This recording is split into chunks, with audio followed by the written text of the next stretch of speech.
What is up, Math Nation? Mr. Cornell ready to go over some tangent lines with you. If you're just joining us, cimath.com, you can find anything that we are going over here, or you are just trying to figure out how to solve this for your own math class. So a tangent is a line that will pass over a circle and it will hit that circle just one time. Okay, right there. Here's your tangent line hitting circle P at point A. So a tangent line intersects a circle at exactly one point, and that's right there at A, and that's called a point of tangency. Now what's crazy about that is a line is tangent to a circle if and only if it is perpendicular to a radius or diameter drawn to the point of point of tangency.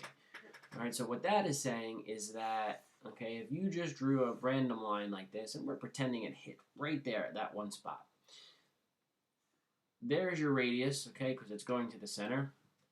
This is not a tangent if it is not 90 degrees to the radius, okay? That's your big thing right there. The big questions that usually happen with these ones is they end up drawing or creating a triangle, and it's a right triangle from that. The trick with that, or the way they try to get you, is they might only give you a certain distance. Okay, so just remember that this is also a radius and would be congruent to any other radius that they had drawn in the circle. So just keep that in mind, and you'll see what I'm talking about in about 2 seconds.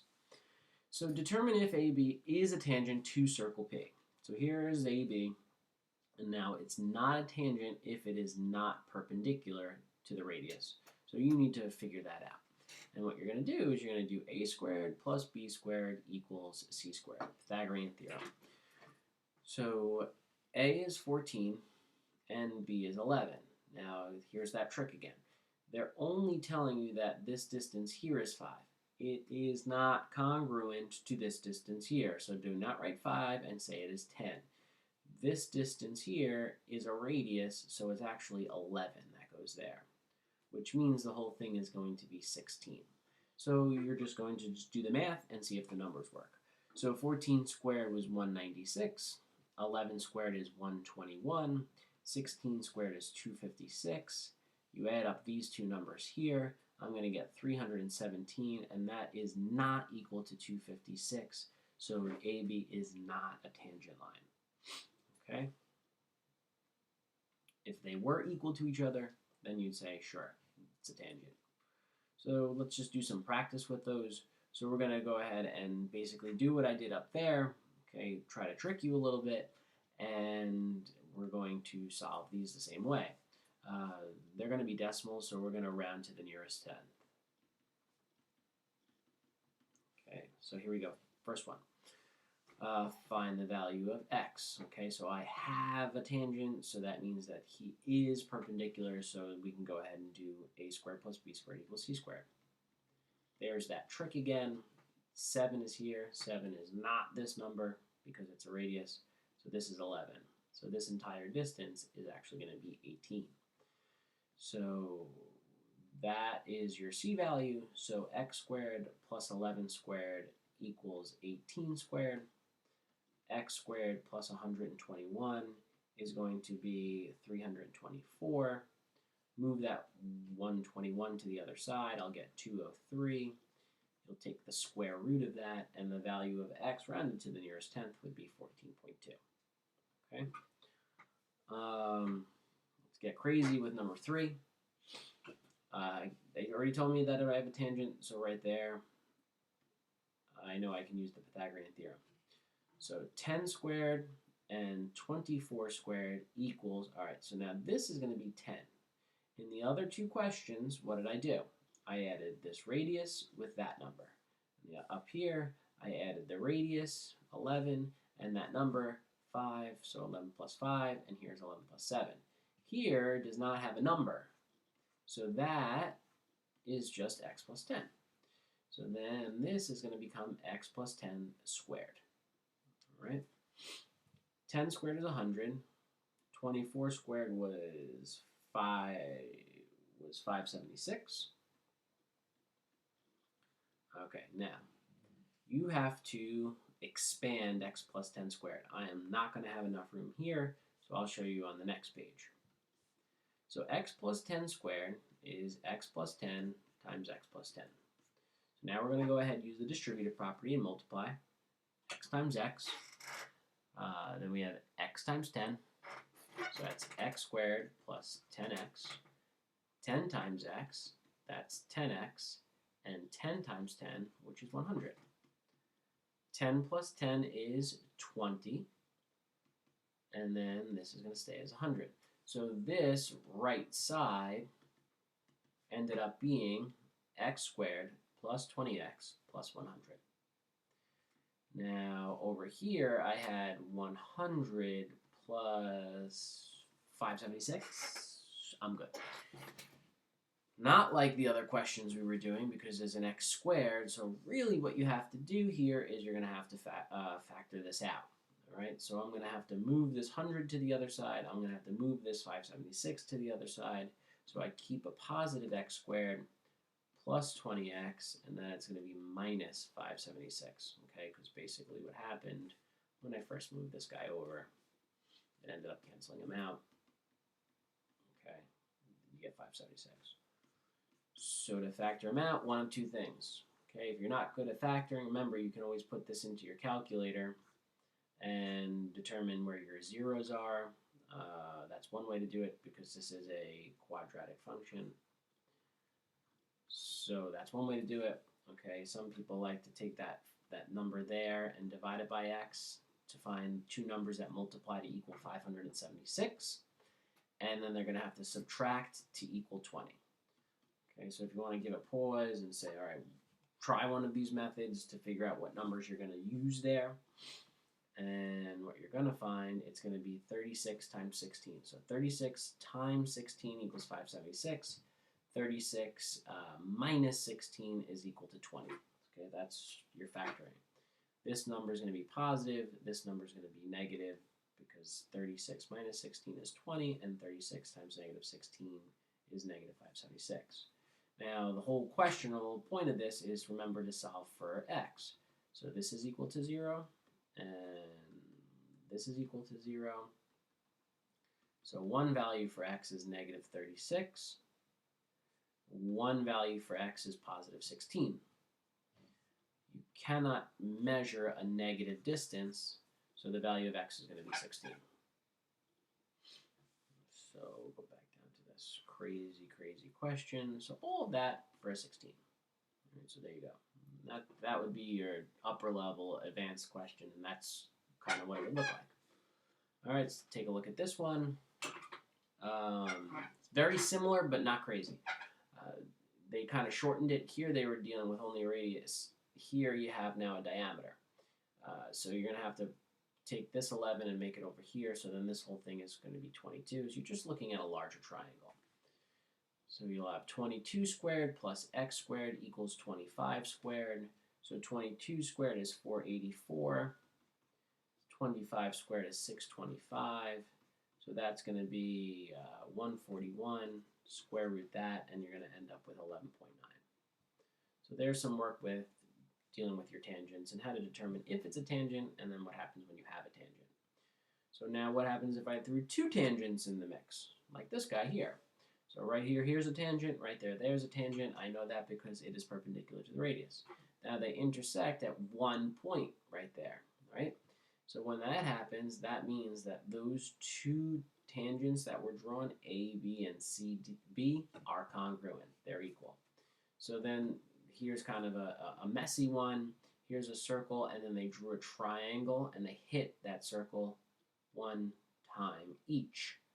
So then that means, okay, dealing with this whole, okay, thing here, the hat, those two sides are going to be congruent. These two are going to be congruent. And then these two are going to be congruent. So what's important to realize here is notice how many lines I put. I said 1 and 1, 2 and 2, and 3 and 3. Notice this distance here and this distance here is not the same, which we'll do in the next picture.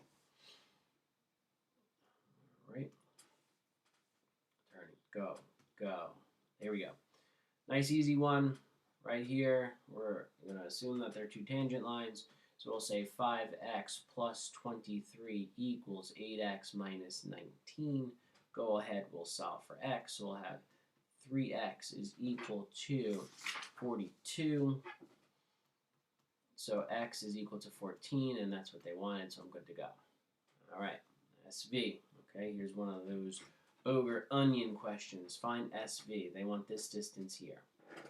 All right, so now they gave me this radius, so I can actually transpose that over here. That could be 17 also.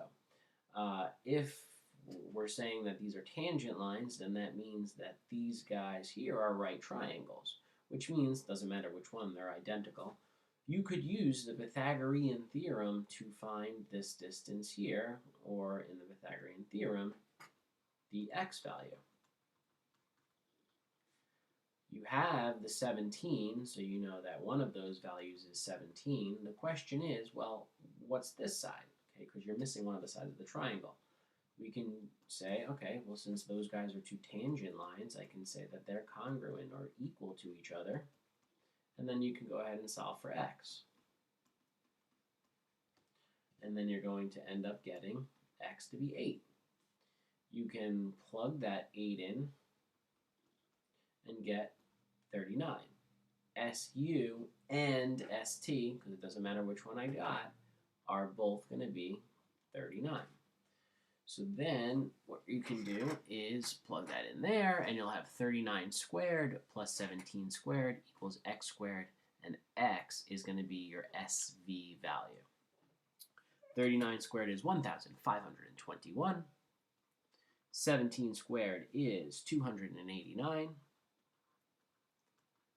Add those two numbers up together, you're going to end up with 1,810.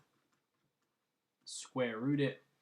Round to the nearest tenth, we're going with a 42.5, and that is the value of SV. Rewind. Watch it again, because I'm sure you're lost. All right, let's go to those triangle questions here, last two. So if I'm not even going to look at the question for a second, let's just realize, okay, I'm not looking at this as one long line here. I'm just looking at this distance here from HE, and then I can know at IE, those guys are going to be the same. Same thing here. Okay, remember, these are not the same. I'm not writing 16 over here. I'm going to write 11, okay, because there's your little hat on, right? Here, right there, there's 9.5. So now if I come back here, it says find the perimeter of DEF. Remember, to find perimeter, you add up both sides. So I'm going to add up these two sides, which is 27. These two sides, which is going to be 25.5. These two sides here, which is going to be 21.5 or 20.5. And then I'm going to add 20.5 plus 27 plus 25.5, or you could have just added all those parts. And you're going to end up with a perimeter of triangle DEF to be 73. Okay, so if you want to pause, no, don't pause, because then you're just going to get lost, and then you're going to be mad at me because I told you to try it. All right, so if I'm looking at this one, it's the same question, but it's not a triangle anymore, it's a quadrilateral, but it's the same game. I have to add this side, this side, this side, and this side up. Well, that's 4 sides, so it's going to be 37.5 plus 52.5 plus, well, okay, there's my 52.5, there's my 37.5. Well, I need this distance here, QR. Again, don't write 27.1 and then add the two of them up and then write 52.2, 54.2 because you're wrong. Because remember, this and this is the same, not that and that. Well, then you need to figure this guy out. Well, if you know that this guy is 23, that means this guy over here is 23. There's that triangle hat right there. 37.5 minus 23.5 is 14.5. So you know that 14.5 is what belongs over here. Now you can add 14.5 plus 27.1, and you're going to get 41.6. Now you can pause and try and find PS if you want. Same game. If he's 27.1, then he's 27.1. Subtract these two numbers, and you're going to end up with 25.4. So these guys are both 25.4. Add these two up together, and you're going to end up with 58.4. No. 48.4.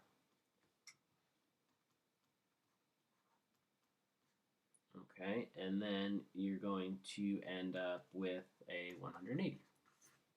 All right, so there you go. There's some work with tangents and the different ways that the tangents can come about in a problem. Hope this helps. Stay tuned. Next one, lesson number 6, or our 6th unit, we're going to be going over intersecting chords. We're going to be doing some secants and stuff. Real fun stuff. Like, subscribe, comment, have fun.